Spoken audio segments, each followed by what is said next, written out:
What's up, guys? This is Corey, also known as QC Rideshare, just hitting you with another one. And so I wanted to go ahead and record volume 2 of the Let's Talk Gig Economy Money. We already did volume 1. Volume 1 just talked about how you need to set up a budget, how you need to look back 3 months of your finances, and goes into the details of some other topics. If you haven't listened to that podcast or seen that video yet, please go back, check that one out first, and then we'll tune into this one because this one's going to be good content. That one's about 6 minutes long. If you're doing a podcast, always on Apple Podcasts, Google Play, and I believe we're on Spotify and Pocket Cast at this point. But let's get into this video. So really quickly, we talked about how in this video we were going to discuss how we need to budget for items that we don't know.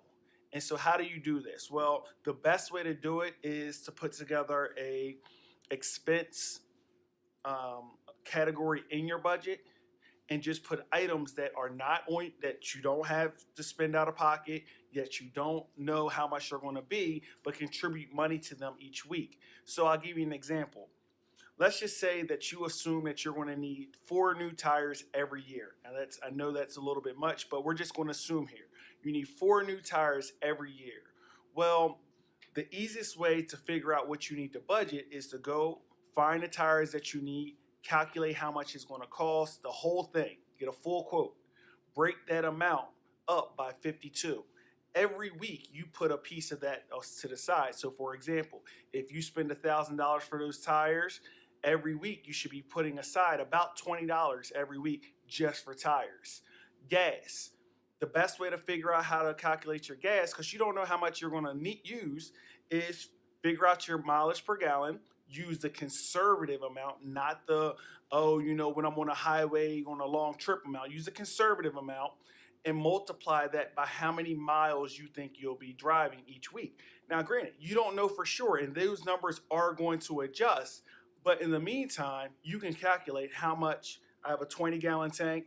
I get 20 miles to the gallon. That means I can probably go 40 miles, 400 miles. Well, I'm only going to I'll drive 1,000 miles a week, just using round numbers. So that means I'm going to need, in order for me to I need enough money budgeted for 2.5 tanks of gas just for work. Now, that means that my gas cost is going to be, right now in Charlotte, gas is $2.39. I'm not using that number. I'd rather use $3 a gallon because if gas prices go up or down, I'm in the good. So 2.5 tanks at 20 gallons per tank, $3 a gallon, that's $60 a fill up. 2 $60 fill-ups and a half, that's $150 for gas.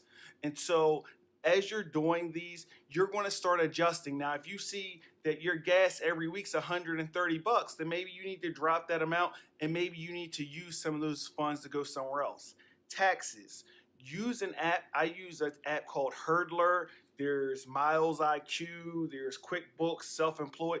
Use an app to track your mileage and your expenses and income. So many of these apps you can link to your bank account. They'll check your income, they'll check your expenses, and you put in some information and they'll figure out what your taxes should be. I say every 15 days, make sure the amount that you have saved in that tax account equals how much money you need. How much the app is saying that you need. Because the last thing you want to be is in December saying that you need to put $2,000 aside for taxes and you have no money in that account. And regular maintenance. Regular maintenance is another thing that you're not going to know the exact amount. Now, what you can do is you can look up the cost of getting certain items done to your vehicle. So you can always go online or contact the dealership and get the pricing for certain items. What I would say is probably a little bit easier is put it all in a barrel. Say, okay, I'm comfortable with saying that $2,500. I need to stockpile $2,500 for regular maintenance because that's what I feel comfortable with. when it comes to spending. So not that $2,500 is going to affect you. I mean, $2,500 is going to be what you need, because what I would also say is that that same $2,500 would be also good for using if, say, you get into an accident to cover your deductible.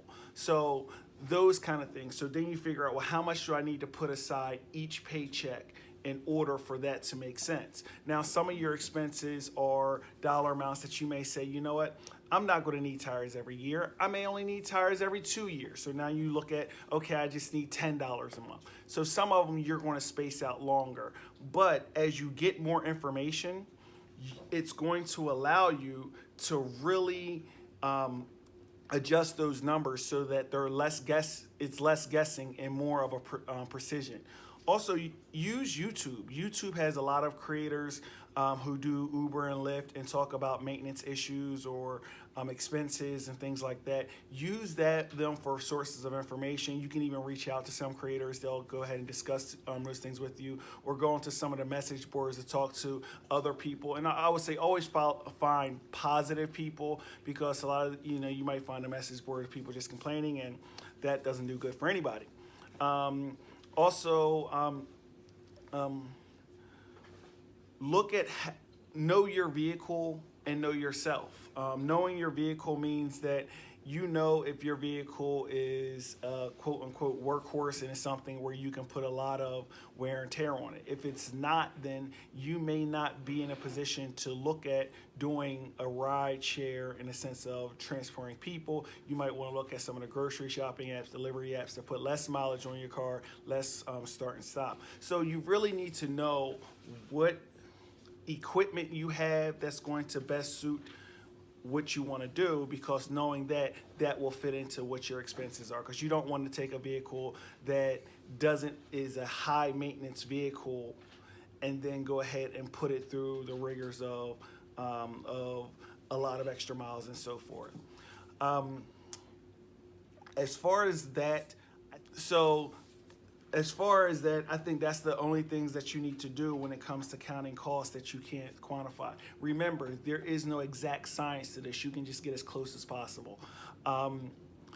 Next, we're going to start looking at which platforms best suit me when it comes to the gig economy. This is huge, because understanding what platforms work best for you is going to allow you to have the highest level of success. And that single notion is the difference between people who do this for 1-2 months and quit, and people who do it 3-4 years and are still going and still have positive attitudes towards it. So until the next one, peace.